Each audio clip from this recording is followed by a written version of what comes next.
Mother raised her cane. I tensed up, held my breath, and closed my eyes. My sisters huddled in a corner and fell silent. Fine. I forgive you. Sit down, get to work, Mother suddenly said. My sisters exhaled noisily, and so did I. This had never happened before. Mother does not forgive theft, even if it's just an extra piece of sugar. She took it from me, of course, but it had time to crumble slightly in my pocket, and I will still be able to enjoy the sweet treat. I said, sit down and get to work. Mother snapped at me again. I took the doll with hands trembling from excitement. Ragged, stuffed with cheap synthetic filler, it would become a powerful tool in Mother's hands. She had many clients. She only had time to meet with them. And all the handiwork was on us, the sisters. Pouches with herbs, twists, candles, spells, handwritten on aged paper dolls. We made all of it. Each of us was glad to help Mother, even though we knew she would use it for ill. You're lucky, Mira Dasha whispered to me. Mother would have. Yes, she can't do without me, I said proudly. You sit there, tying black feathers into bundles, while I sew the doll. A little more, and she will truly start teaching me, and you will remain running errands. Removing a curse with a piece of paper. Doesn't take much brains. It's true, Mother favored me above all. Trusted me with special tasks. Didn't punish me too harshly when I brought home failing grades from school. What does a future witch and sorceress need geometry for?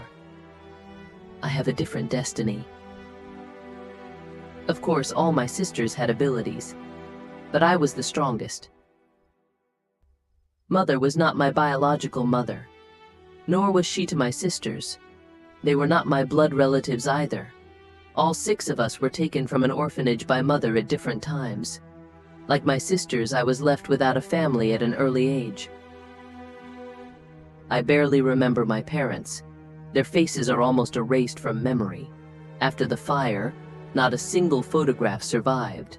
I only remember how calm and easy I felt next to my mom and dad. I remember how they both hugged me. The smell of my father's cologne mixed with my mother's perfume. And that scent became happiness for me. Yes, I called it the scent of happiness. When I feel very, very good or very hard, it seems to me that I can smell it. I think they are near, supporting or rejoicing for me. I can't see spirits yet, but my abilities are just beginning to unfold. Mother decided to rewrite our tragic fates. She always said that we should not have ended up in the orphanage. We were ordinary girls from good families. But life decided otherwise, allowed DETH to take our loved ones.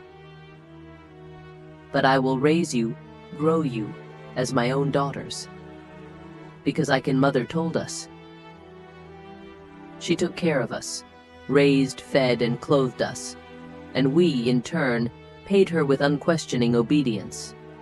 Mother. She commanded us to call her that.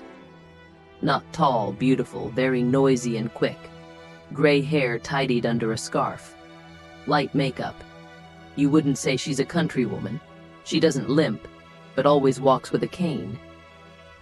A frightening instrument of punishment always at hand. When Mother is in the room, it seems she fills all the space. Dasha calls it a powerful energy.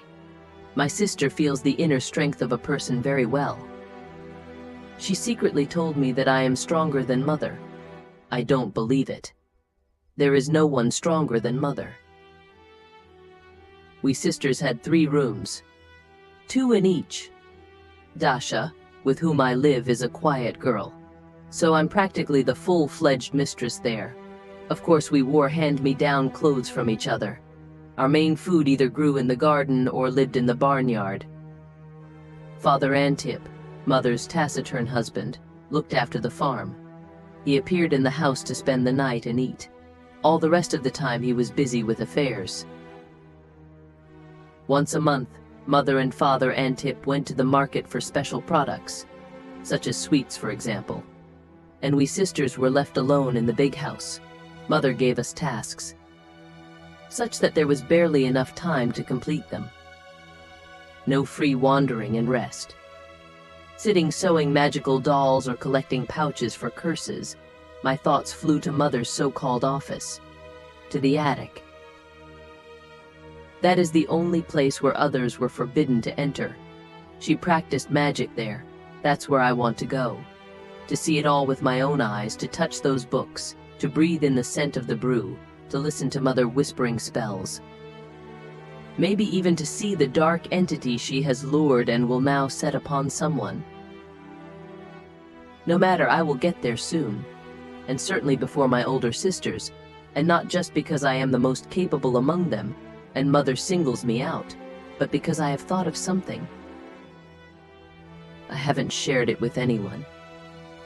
I didn't even tell Dasha, although I love her more than anyone else. I will climb to the attic myself when Mother and Father Antip leave. I'll pretend to be sick. The sisters will be so engrossed in their task that they won't notice me leaving. If I'm not there, they'll have to hurry and not get distracted by anything to get everything done before the adults return. Otherwise, punishment will not be long in coming. Miroslava, why aren't you sitting down to work? Dasha peeked into the room. Mother has given us so many tasks. Dasha, I said weakly, ask Tanya to make me a healing decoction. She does it well, and I feel somewhat ill. What decoction, Mira? Go make it yourself. We don't have time. Lie down for an hour and then join us. Otherwise, Mother, you know what will happen. Dasha closed the door behind her. I lay down for about 5 minutes and peeked out.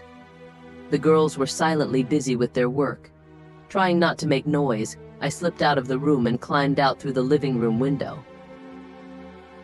Today I had stolen the attic key from Mother. I arranged it so that the hefty bunch fell from her hands. I jumped up to pick them up and quickly took the key. A sturdy ladder was always leaned against the wall of the house. I carefully climbed up and looked down. Behind me was a flower bed. There, fragrant, colorful bushes were surrounded by tall wooden stakes. Having climbed to the very top, I opened the attic door and climbed inside.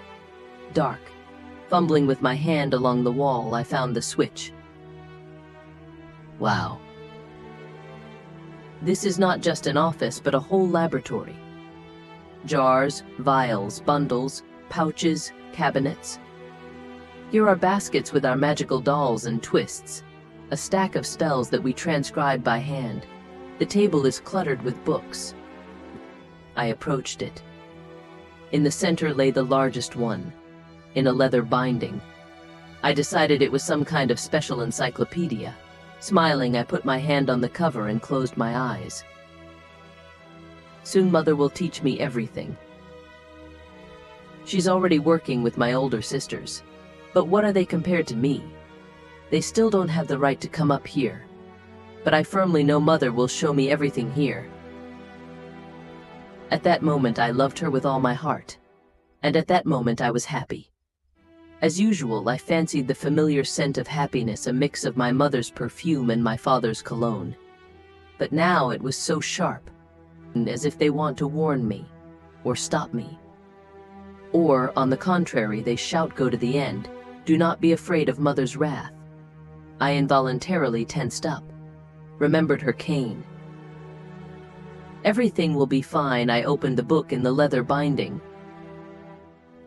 It turned out that this was not a collection of magical recipes at all, but something like a diary planner. Their mother recorded some affairs, then made a note of how everything went and whether she achieved the desired result. Nothing interesting. I opened the very beginning of the book and began to slowly turn the pages, trying to understand. The scent of happiness was unbearable, as if I had been doused with these fragrances, and then my gaze fell on one entry. I looked at the date, the year when I lost my parents. I began to read carefully. Very soon, my hair began to stir on my head and it became difficult to breathe. It can't be. I read these lines over and over again.